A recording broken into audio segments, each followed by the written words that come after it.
Здравейте! Днеска ще приготвим френски петлета на ерфрайер. След като сме ги измили и почистили, си приготвяме една много лесна и обикновена марината. Традиционна за нас българите. Слагаме си червено пиперче, 2 лъжички, сол, пак 2 лъжички, черен пипер, лъжички, олио, мляко. С тях ще намажем петлетата и директно ги слагаме в фрайера да се пекат. И друг път сме правили по този начин френски петлета и стават много хубави. По същия начин, понеже те са по-скъпи от обикновеното пиле, може да си направите и пиле в ерфрайер. Имаме клип за пиле в ерфрайер. Ще оставим пътечка. Важното за пилето на ерфрайер е, че трябва да е около килограм. Килограм и 3-400 вече идва много и не се изпича хубаво на програмата за пиле на ерфрайер. Ако не може да намерите по-малко пиле около килограм, трябва да увеличите времето на стандартната програма, защото не се изпича хубаво. Затова малният вариант за пиле е около килограм. И така, ето, разбили сме сместа, разбъркали сме, не сме разбивали. Може и с ръце, може и с четка, както искате. Винаги може да експериментирате, да сложите и друг вид подправки, които харесвате. Може да се сложи чесън прах, чубрица, босилек. Всякакви подправки, които харесвате, може да използвате. Важното е да се омазни хубаво, да се намаже от всякъде пилето. По този начин се и овкусява, да не забравяме и отвътре да се намаже. Също слагаме в кухината от сместа.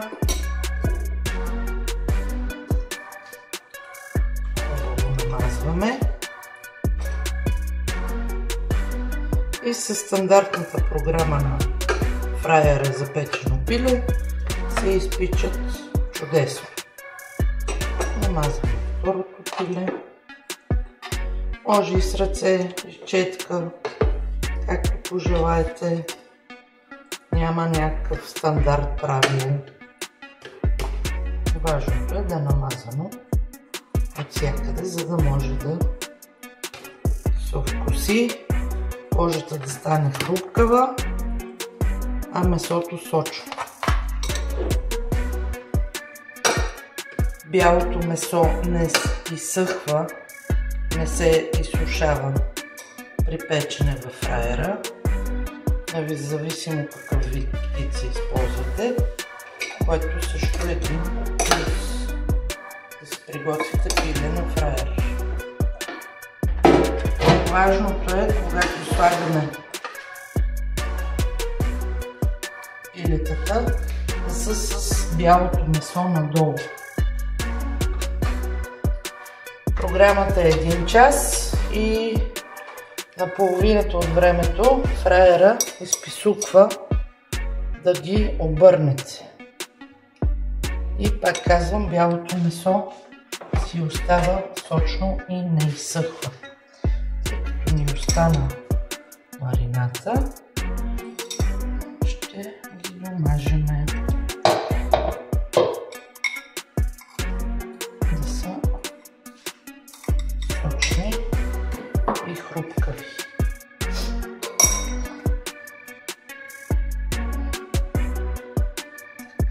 Няма нужда при обръщането да ги мажете втори път, затова използвах цялата марината, просто обръщате и продължава печенето. Ето го нашия Airfryer Tefal Easy Frying Grill XXL. Избираме Airfryer, понеже има и опция грил. Избираме програмата за пиле и старт. Както виждате, 1 час на 200 градуса. По средата ще изписука.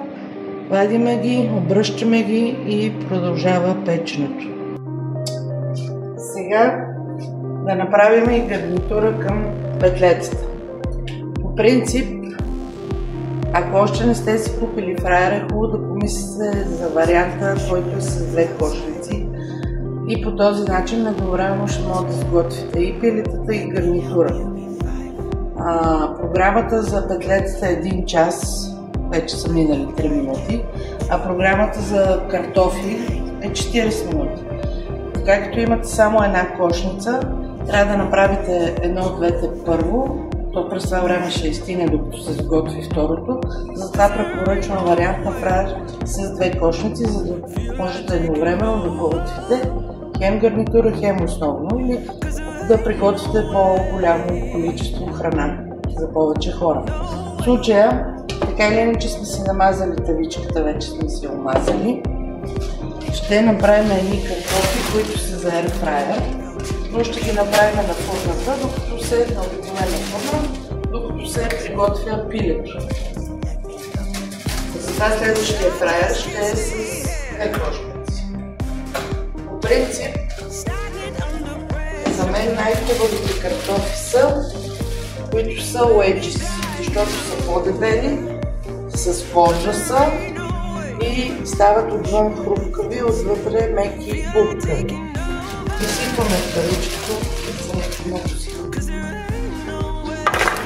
в тавичката. Тези са чисти, неокосени, има и пикантен вариант, но тъй като имаме от маринацията от пилето в тавата, ще използваме тези.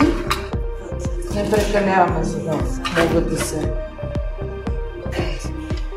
пекат. Така да ги разбъркаме. Може би ще сложа още сол, тази на малко. И във фурната няма нужда от разбъркване, те се изпичат.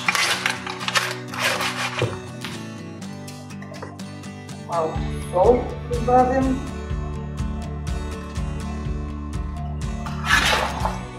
Няма нужда от олио. И по този начин едновременно ще готвим френските петлета плюс гарнитура към тях. За Airfryer най-подходящи са замразените картофи, които се продават в магазините. Има всякакви варианти, не само wedges, има на пръчици, дебели, тънки. Пробвала съм с обикновени пресни обелени картофи в фраера, не стават. Ако имат вкус като печени на слънце, не препоръчвам да пробвате с обикновени картофи, колкото и клипчета да гледате, колкото и да ви убеждават, че стават, не стават. Пробвала съм аз да си правя сама бланширани картофи. Става, но трябва всеки един картоф при замразяването да не се докосва друг.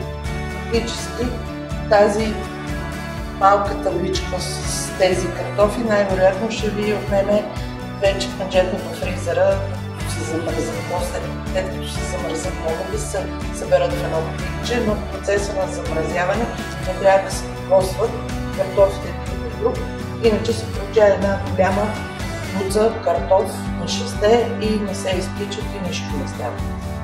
Затова най-лесният вариант – готови картофи в магазина.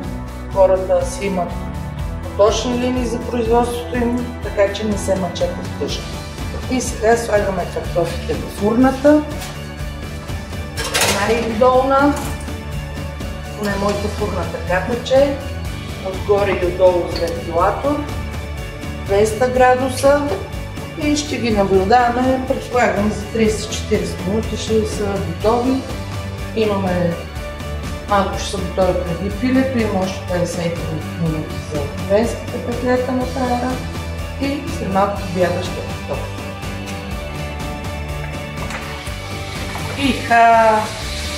Дойде време да обърнем петлетата.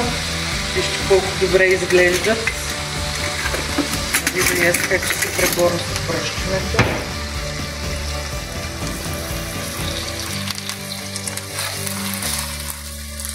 Красота!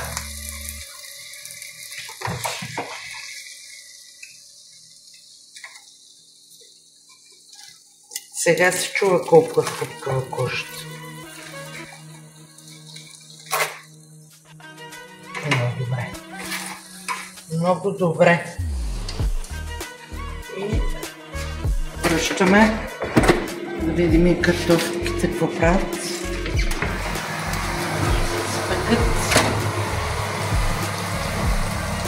Още малко ни трябва. И всичко ще стане едновременно. Да видим картофите. Дигнах ги малко нагоре, че отдолу се запекоха. Ето, картофите са готови. Изглеждат много добре.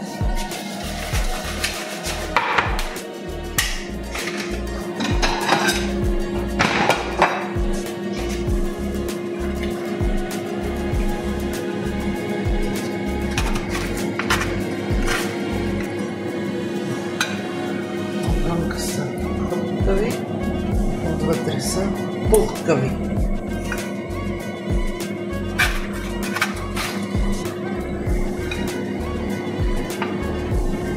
Запекли са се в парат.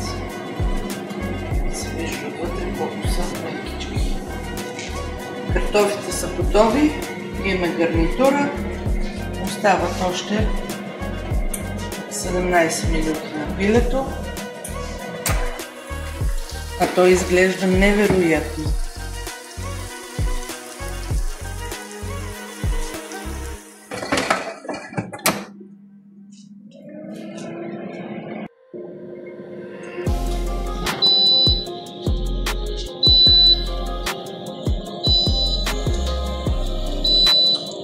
Програмата свърши. Петлеците трябва да са готови. Изглеждат невероятно. Само по света се вижда колко са хрупки. И цвърчат още.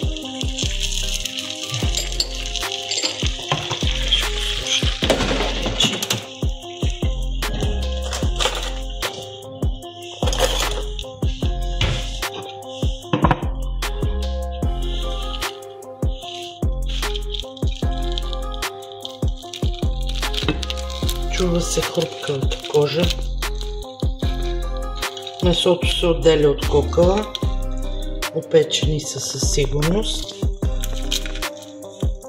Искам да ви покажа бялото месо. Хрупкава кожичка.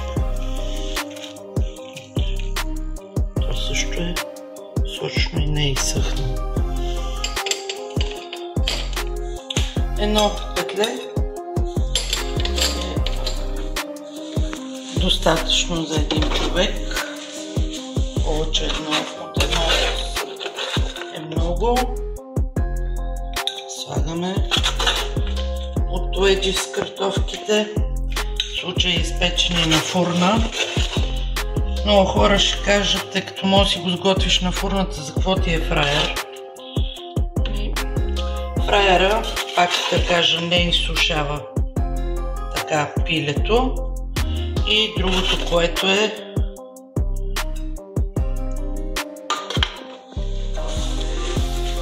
тази кошница на фраера, спокойно влиза в мялната, измива се и е готов за употреба.